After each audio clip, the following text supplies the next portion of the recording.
Well, good evening and welcome to Tucker Carlson Tonight. Somehow, despite Donald Trump being an alleged Russian puppet, the American tensions with Russia keep rising. Yesterday, Russian officials said relations were at their lowest point since the Cold War. Today, President Trump has set aside his old skepticism toward NATO, and Secretary of State Rex Tillerson had an unproductive meeting, apparently, with Vladimir Putin in Moscow. Right now, we're not getting along with Russia at all. We may be at an all-time low in terms of relationship with Russia. We need to attempt to put an end to this steady degradation, which is doing nothing to restore the trust between our two countries or to make progress on the issues of the greatest importance to both of us. Al Mater is a Democratic strategist and former member of Hillary for America, the National Finance Committee. He says there are still plenty of warning signs that the Trump administration is too cozy with Russia. Mr. Mater joins us now. Al, thanks all for coming on. Great to be here. So you heard the president say the relationship is bad right now. And you heard the Russians say the very same. You saw the Prime Minister of Russia, Mr. Medvedev, say that we're as close to war as we've been in a long time. Do you believe any of this, or is this just part of the conspiracy? I actually do. I actually found today's developments, on the one hand, discouraging, but also heartening, right? Because you see our administration speaking with one voice about Russia, and in a way that many Democrats were afraid they never would, which is to say that Russia interfered in our elections. Russia is an adversary of the United States.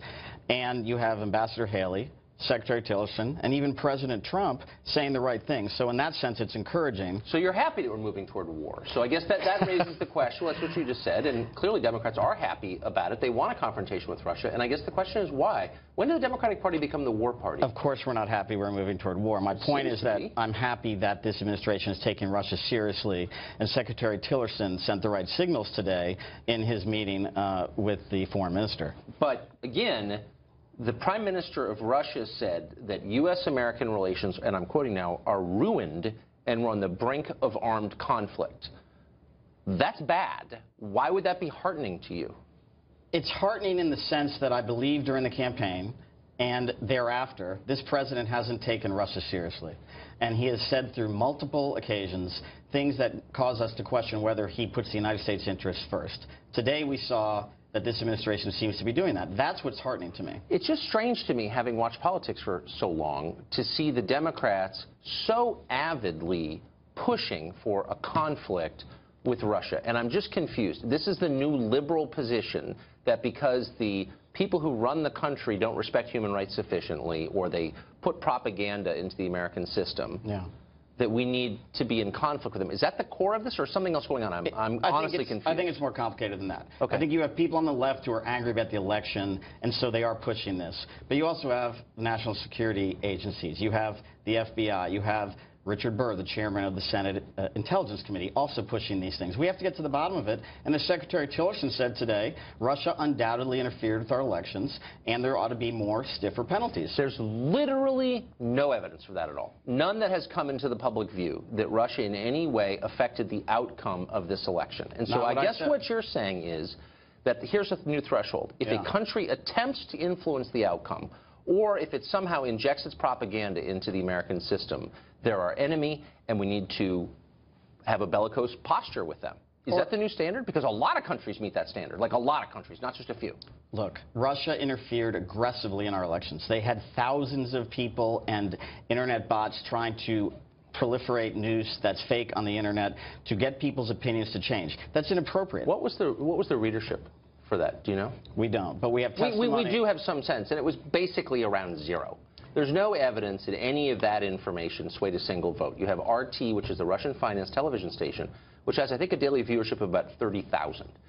Not a factor in the election at all. And so I'm thinking maybe there's something else going on here that, as a keen observer, I am missing. The animus toward Russia stems from what? A lot of countries have done what Russia did.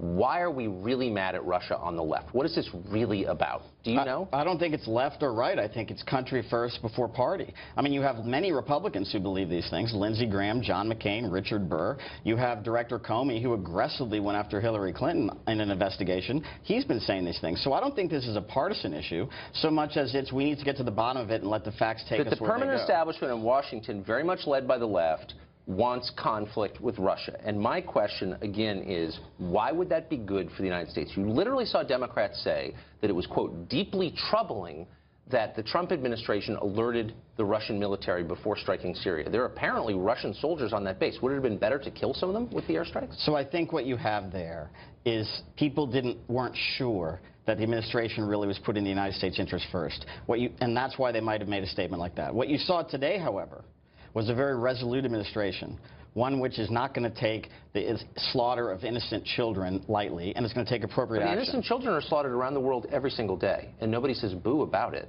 And so I guess, look, let's just back up. I'm agnostic on the question of Russia. But explain to me succinctly, in a way no one has done so far, why being at odds with Russia helps the United States. What do we get out of that? We should be at odds with anyone who's trying to interfere with our democratic processes and who do not have our interests at heart. That doesn't mean we have to go to war. There is no country on earth that has our, quote, interest at heart. Countries have their own interests at heart. That's why they're countries. We have allies, we have enemies, we have adversaries. They're different degrees. But what does the United States benefit by taking an aggressive posture toward Russia, which has some of the world's largest energy reserves, which is an avowed opponent of Islamic terror, which is a genuine problem, I think you would concede. Of course. What do we get out of it? Why does the average person looking at this, why should that person be excited about moving toward war with Russia? Nobody should be excited about that, Tucker. Don't misunderstand me. I just think that we need to take seriously what happened, and I think for a while a lot of people weren't doing that. Okay, but again, you're not going to answer the question. What do we get out of this? Like, typically when the United States formulates a policy position abroad, the aim is to make America safer or more prosperous. In what sense does this confrontation with Russia, now ongoing, make our country safer or more prosperous?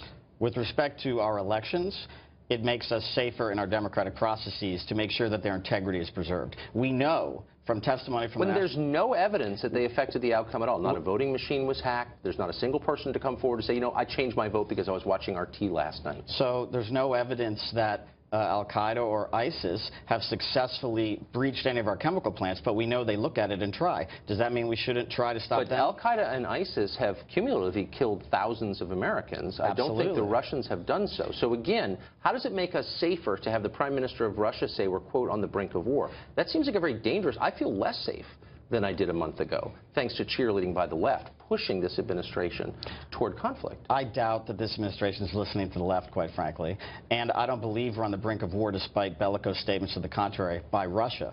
I don't look to Russia as to where we stand. Well, apparently, earlier this morning, and not apparently, I think, a U.S. commercial flight flying from San Francisco to Shanghai was turned away at the edge of Russian airspace. And the passengers, I know for a fact, on that flight were told an American carrier is not permitted to enter Russian airspace for, quote, diplomatic reasons.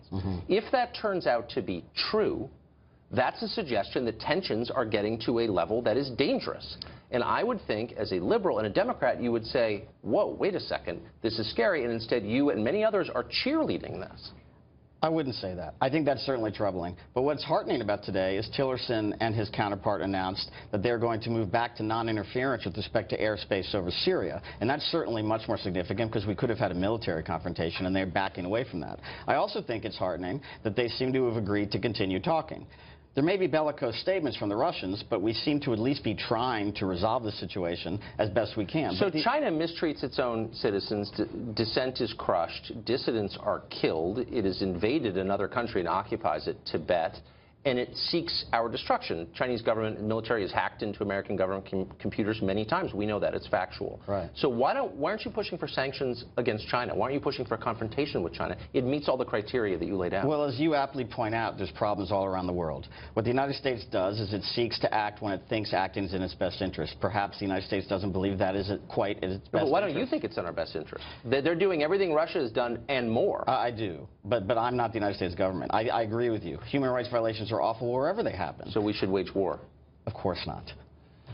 Great to see you, Al. Good to be here.